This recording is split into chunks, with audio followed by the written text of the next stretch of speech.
Okay, so we have discussed all the effects like photoelectric effect, Raman effect, Compton effect. We have discussed black body radiation and how the classical wave theory failed to explain this effect and the necessity of wave particle duality. That part we have discussed. Now, when we have to study quantum mechanics, we will distribute this part in two different types. One is a wave mechanics. So in this case, though we are saying wave mechanics, we will use wave particle duality. And the second one is a matrix mechanics. So in mathematical part, we are learning this matrix, and that we have to use, not literally directly we don't use that, but yes, we have to use some concepts in the matrix mechanics. Okay, so this is just a mathematical tool to solve what we will learn in wave mechanics. The theoretical development was in the reverse way. Initially, this was developed, matrix mechanics was developed initially, and then because of the simplicity, wave mechanics is developed, and that we are using as a because it is very easier to solve. Okay. Matrix mechanics is used when we have to write the concise notation of something. That time we will use matrix mechanics. Okay. So in today's lecture, what we will learn is we will learn the postulates of quantum mechanics. Postulates means we can say assumptions, right? So for that, we will also look what are the postulates in classical mechanics and how it is different from quantum mechanics. So here I will talk about classical mechanics, and here I will talk about quantum mechanics.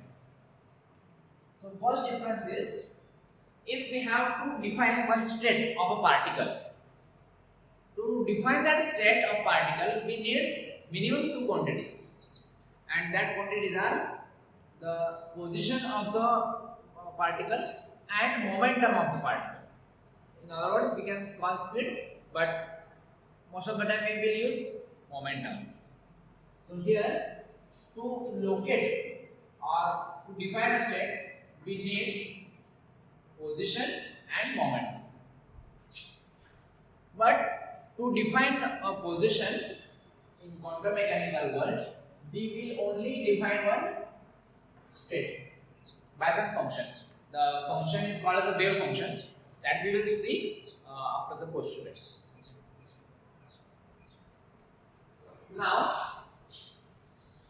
second thing is that here x and p, they can be related, or some functions can be defined by separate, but here whatever we have to define, that is the function of this psi, or we will get the information using the function psi. So here any function, let's say a is my variable, this variable will be depending on x and p, but here any variable, to find out the value of that variable, we need to find out the expectation value of that variable, and that is denoted by this.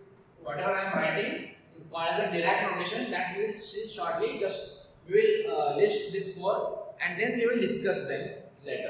Okay. Now, the very important part, and this part we also studied some of the part is SG experiment. Okay. That time I could not explain that because we were focusing on the discreteness of the spin, but that is also true in the SG experiment. What happens is, when I do some experiment, that before measuring the state, we don't know what is the state, whether it is upspin or downspin, we cannot determine. But when you measure, then you will get the answer. So here, the most important we can say, because this is not intuitive, it is not one can think without any experimental result. So that part is measurement does not affect the state of particle. But in case of quantum quantum mechanics, measurement affects the state. So what does this mean? So if you go through a Feynman's book, Feynman lecture is a series of books. In that third volume, we have the third volume is dedicated to quantum mechanics. I will bring that book here. So in that he has mentioned one theoretical experiment. Actually, we can do the experiment. You have heard about the double slit experiment. Same thing we can do with the electron. Just like with the light, we have double slit experiment and we prove that okay, the light behaves as a wave. Similar thing is established after establishing the matter wave. Matter concept also we have seen. So electron can also behave like a wave. So to prove that, we had that experiment, and in that experiment, okay, there are two different slits, S1 and S2. Let's say. And here we will have a detector or screen where we can see where the light or where the electron is hitting. And what we observe the pattern same as that of the light. So that proved okay, the electron can also behave like a wave. But out of curiosity, we know that electron is a wave. Electron is a particle. Most of the experiment we treat electron as a particle. So we are curious that okay, I know that I am getting the pattern like wave, but what if I check electron is passing from which slit? And suppose if I put light source here or some other detector, so that I want to know the electron is passing through which slit, S1 or S2. And if this is kept here, this is another detector to check where the electron is passing through, then what is observed is, then we observe two dark bright spots. Okay, so this measurement is affecting the result. You can go through that discussion. This is very beautiful explanation is given in that, and it is true with the light also. But classical this does not happen. Classically, if I measure the length of this chalk, the length will not change because of my measurement. But the position of the chalk will not change because of my measurement. But if you want to check the position of electron or some photon, then the value can change. So this is the postulate of quantum mechanics, and this is not coming directly. We have some phenomena, we have some experiments, and through that we extracted that okay, this is possible that because of the measurement we can get a different result.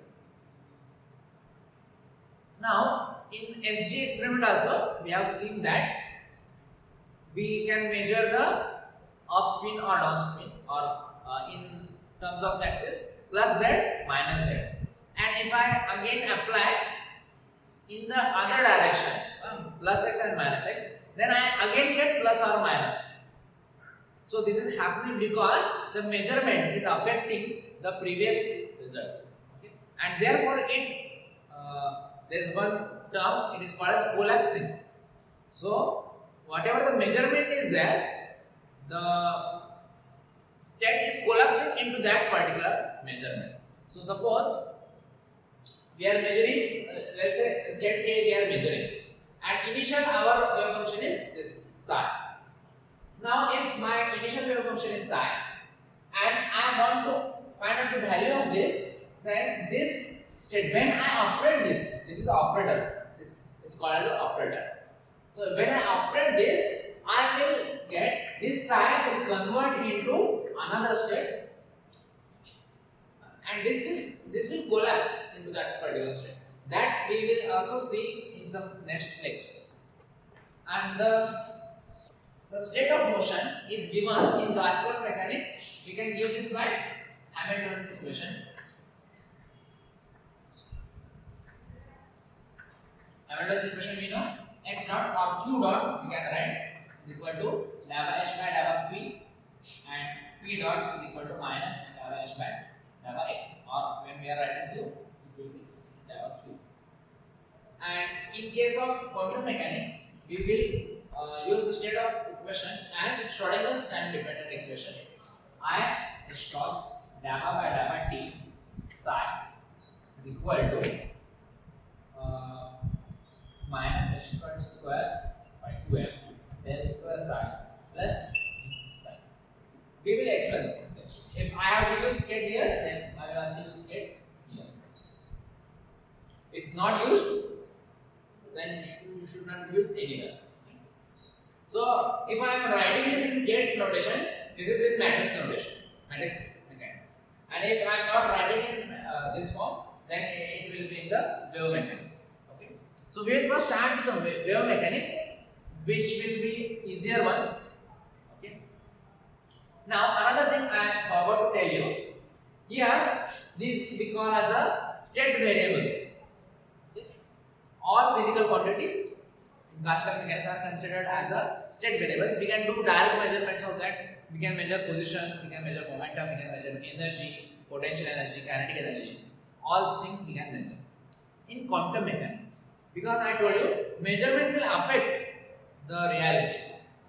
Therefore, we have this is called as the expectation value. So we expect this to be the answer. We cannot surely tell what will be answer after the measurement, but we expect something that is called as the expectation value.